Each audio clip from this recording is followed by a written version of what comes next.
Hello আমার বায়োফ্লগ বন্ধুরা।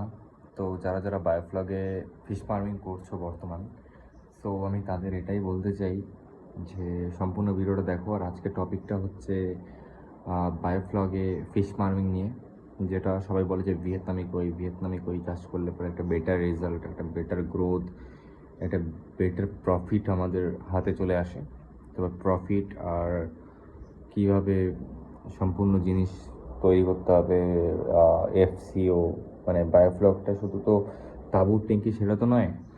বায়োফ্লকটা হচ্ছে যে এর সঙ্গে কিছু ব্যাকটেরিয়া যোগ হয়, মানে ব্যাকটেরিয়া যোগ হয় বলতে যেমন মাছে যে জিনিসটা পটি করবে সেই পটিটা একটা জীবাণু খাবে, সেই জীবাণুটা খেয়ে আবার মাছের খাবার হয়ে যাবে তারা, তো এরকম একটা সার্কেল হয়। তো সার্কেলটাই তোমাদের বোঝাতে চাইছি যে যদি মানে বায়োফ্লকটা কেন বললাম, কারণ বায়োফ্লক অনেকজন নলেজ থাকে না, সবাই বলে যে তাঁবুতে জল দেবো, জল দেওয়ার পর মাছ ছাড়বো, মাছ ছেড়ে খাবার দিয়ে দেবো, ব্যাস সিম্পল হয়ে গেল। বাট এতটা সোজা না।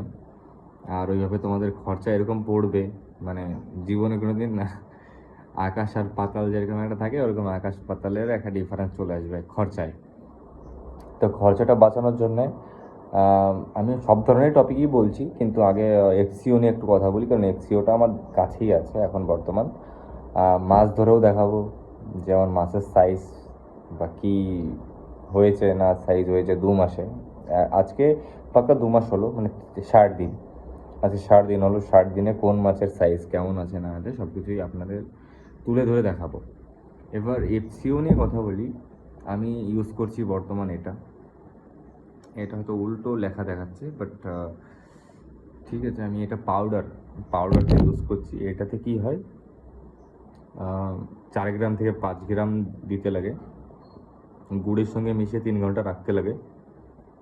যে কোনো সাধারণ কুসুরের গুড়, যেমন আমার কাছে এখনও আছে, কুসুরের গুড়ে 3 লিটার জল দিয়ে, জাস্ট 3 লিটার জল দিয়ে ওটা মিক্স করতে হয়। মানে দুটো 4 গ্রাম আর একটা হচ্ছে তোমার গুড় হচ্ছে তোমার 200 গ্রাম গুড় মিক্স করে 3 লিটার জলে কিছুক্ষণ ভিজিয়ে রেখে, মানে ভিজিয়ে রাখতে হয় না, ওটা হচ্ছে তোমার তার সঙ্গে তোমার অক্সিজেনও দেওয়া লাগে। মানে যে ফিশ ফার্মিংয়ে যে অক্সিজেনগুলো বুটবুট করে, ওই বুটবুট অক্সিজেনগুলো দেওয়া লাগে, বুঝতেই পারছো তোমরা। তো ওগুলো দেওয়ার পরে 3 ঘন্টা পরে গিয়ে জলে দিতে হয়। সেটা রোদের সময় দিলে পরে অনেক ভালো কথা, রোদ যখন উঠবে। আর যে কোনো এফসিও তোমরা দাও না, যে কোনো প্রোডাক্ট আপনারা ইউজ করুন, লিকুইড হোক বা পাউডার হোক, যে কোনোই আপনারা ইউজ করুন, কিন্তু রোদ টাইমে, মানে যখন রোদ উঠবে, মানে সকাল 11টা থেকে 4টার মধ্যে, সকাল 11টা টু 4টা, 6টার সময় রোদ থাকে, মানে 2 ঘন্টা রোদ পেলেও যথেষ্ট। বুঝতে পেরেছেন? হয়ে গেল এটা কমপ্লিট। এবার বলি মাছের খাবার নিয়ে।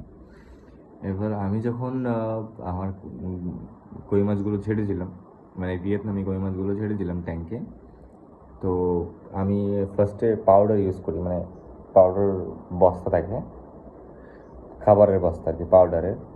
তো খাবারের বস্তাটাই প্রথমে ইউজ করেছিলাম। তো ইউজ করলে ওটাতে জল প্রচুর নোংরা হয়, তবুও আমি 2 সপ্তাহের মতো খাবার দিয়েছি, ওই খাবারটাই 2 সপ্তাহের মতো ব্যবহার করেছি। রেজাল্ট তাতে ভালো, রেজাল্ট অনেক ভালো।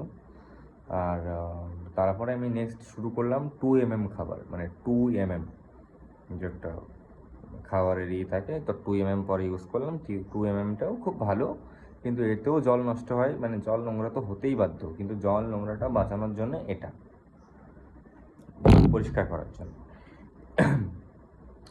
এবার সব কিছুই গেল এর মধ্যে।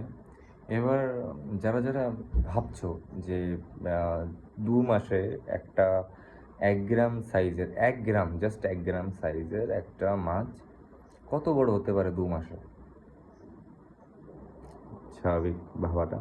তো চলো তোমাদের আজকে ওটাই দেখাবো। আমার কাছে ট্যাঙ্ক আছে, 16,000 লিটারের ট্যাঙ্ক আছে। ট্যাঙ্কের মধ্যে আমি 3,000-এর মতো ভিয়েতনামি কই ছেড়েছিলাম। এখন আমি খাবার নিয়ে যাব আর মাছগুলোকে তুলে তোমাদের সবাইকে দেখাবো। এই মাত্রই মাছগুলোকে ধরলাম, আর দেখতেই পারো সাইজ কেমন হবে, কিছু সাইজ ছোট, কিছু সাইজ বড়। হ্যাঁ, এই যে আমার ট্যাঙ্ক দেখতেই পাচ্ছ, ওই তো আমার সিসিটিভি লাইট জ্বলছে উপরে। আর মাছগুলোকে দেখো সাইজ কেমন হয়েছে। এবার